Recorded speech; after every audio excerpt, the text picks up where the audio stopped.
सुरेश की दो बेटे थे, वीरू और धीरू। वो अपने आखिरी वक्त में अपने बिस्तर पर था और उसके दोनों बेटे उसके पास आंखों में आंसू लिए बैठे थे। पिताजी, आप चिंता मत कीजिए, मैं और धीरू है ना, हम आपको कुछ नहीं होने देंगे। हाँ पिताजी, आप बस आराम कीजिए, डॉक्टर अभी आता ही होगा। मेरे बच्चों, मेरा अंतिम समय आ गया है। तुम दोनों मेरी बात ध्यान से सुनो। मैंने वकील से कहकर अपनी जायदाद तुम दोनों में आधी आधी बांट दी है। मेरे जाने के बाद तुम दोनों मिलकर रहना, एक दूसरे के सुख दुख में साथ देना। तुम्हारी माँ की भी यही इच्छा थी। जी पिताजी, आप जैसा कहेंगे हम वैसा ही करेंगे। जी पिताजी, आप जैसा कहेंगे हम वैसा ही करेंगे। और सुरेश उन्हें छोड़कर चला जाता है। अरे धीरू भाई, मैं तुझसे कहना चाहता था कि मुझे व्यापार बढ़ाने के लिए कुछ रुपयों की जरूरत है। अब पिताजी के जाने के बाद हम दोनों ही एक दूसरे का सहारा है।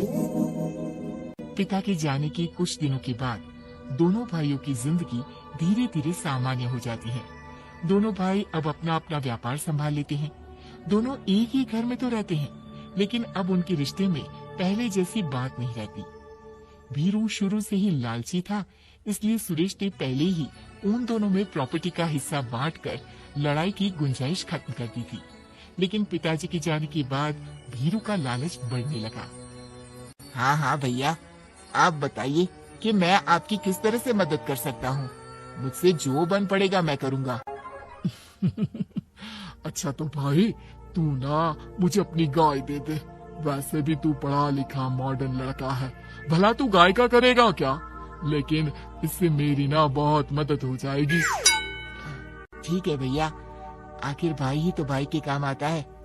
आप ले लीजिए मेरी गाय और उसे बेचकर आप उन रुपयों को अपने व्यापार में लगा लीजिए। बस फिर क्या था, वीरू अपने लालच की वजह से आए दिन धीरू से किसी न किसी बहाने पैसे या कीमती सामान ऐंठता रहता और बेचारा सीधा साधा धीरू उसकी मदद कर दिया करता।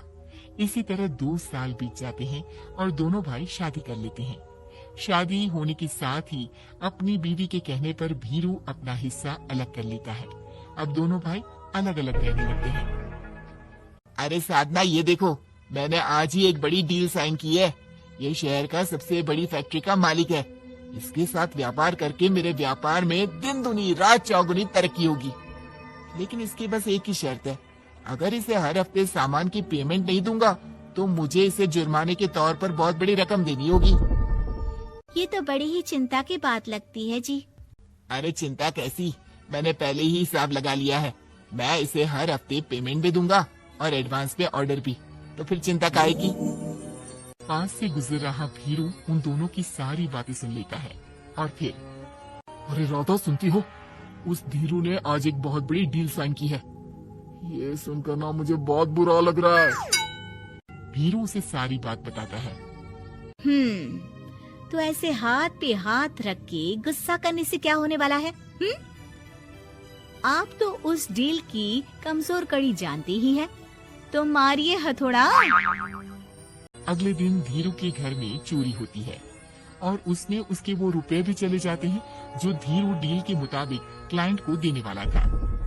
फिर शर्त के हिसाब से धीरू को जुर्माने की रकम देने के लिए अपना घर गिरवी रखना पड़ता है और उसका व्यापार भी बंद हो जाता है। सुनिए जी, आप दिल छोटा मत कीजिए। आप कोई ऐसा बिजनेस कीजिए जिसे आप जल्दी से जमा सके और कम पैसों से भी शुरू कर सके।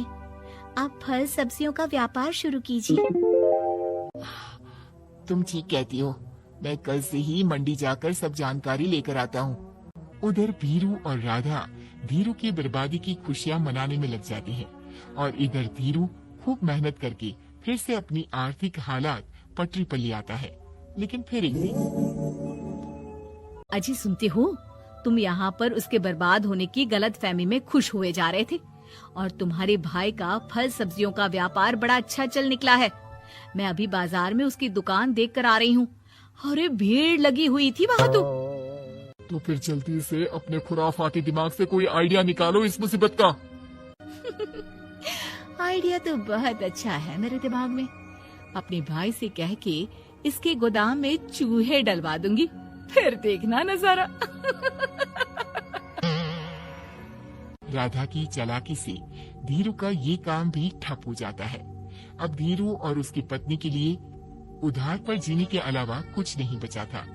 बेचारा ईमानदार धीरू अपने भाई भाभी की चालाकी की वजह से बहुत बुरे दिन काट रहा था। मैं तो बिल्कुल बर्बाद हो गया साधना।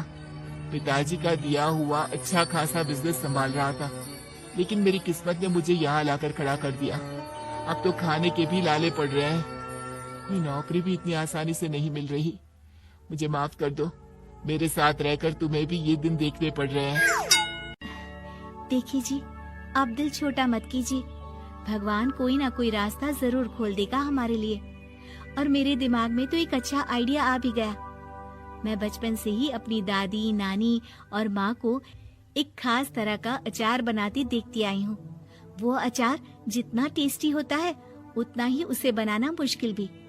लेकिन एक बार बन जाने पर वो जल्दी खराब भी नहीं होता जी।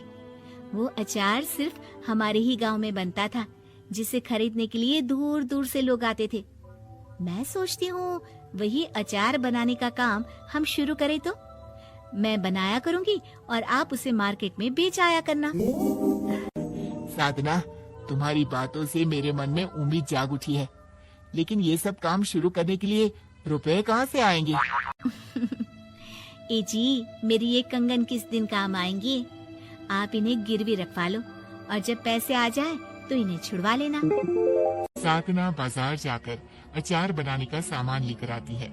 फिर घर आकर सारी खिड़की दरवाजे बंद करके अचार बनाती है और धीरू उस अचार को पैक करने में साधना की मदद करता है और अगले दिन बाजार में बेच भी आता है। शुरू में सिर्फ 10 बोतल अचार ही बन पाता है, लेकिन उसे बेचकर हुए मुनाफे से अचार की बोतलें 10 से 50 और फिर 1000 और 10,000 हो जाती है। अब धीरू को अपने काम में मदद के लिए कुछ लोगों को भी काम पे रखना पड़ता है, लेकिन अचार अब भी साधना ही बनाती है और अपनी रेसिपी का सीक्रेट बनाए रखती है। अब देखते ही देखते धीरू साधना ब्रांड अचार आसपास के कई शहरों में मशहूर हो जाता है और धीरू के दिन एक बार फिर बदलते हैं। धीरू के पास अब धीरू से दुगना बड़ा घर, गाड़ी, धन, अचार की कई फैक्ट्रीज और नौकर चाकर होते हैं। धीरू की इतनी तरक्की देखकर भीरू और राधा बुरी तरह से जल भुन जाते हैं, लेकिन अब उनके खिलाफ उनकी कोई चाल कामयाब नहीं होती। सुनिए जी, मैं ना कहती थी कि आप हिम्मत रखिए, एक दिन भगवान हमारे रास्ते जरूर खोल देगा। और देखिए जी, आज हम कहां से कहां आ गए। ये सब तुम्हारे फौलाद जैसे मजबूत मन की वजह से हो पाया है साधना, वरना एक समय मैं तो हिम्मत ही हार चुका था। तुमने न सिर्फ मेरा हौसला बढ़ाया, बल्कि बिजनेस में मेरा साथ भी दिया। जहाँ एक तरफ धीरू और साधना अपनी मेहनत और हौसले से बहुत तरक्की कर चुके थे, वहीं दूसरी तरफ धीरू और राधा के लालच और धोखेबाजी की वजह से वो इनकम टैक्स वालों की नजरों में आ चुके थे। भीरू के एक घर पर इनकम टैक्स वालों का छापा पड़ता है और भीरू को काला धन जमा करने के आरोप में जेल जाना पड़ता है।